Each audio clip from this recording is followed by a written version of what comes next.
Vandre BKC येथे 10 अजगर जातीच्या सापांच्या पिल्लांना मिळाला जीवनदान.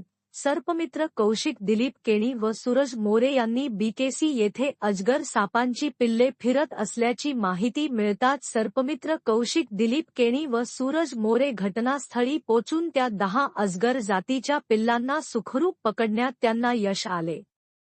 सर्पमित्र यांच्या माहिती अनुसार त्या 10 अजगरांच्या पिल्लांची मेडिकल करून त्यांना नैसर्गिक अधिवासात लवकरच सोडण्यात येईल.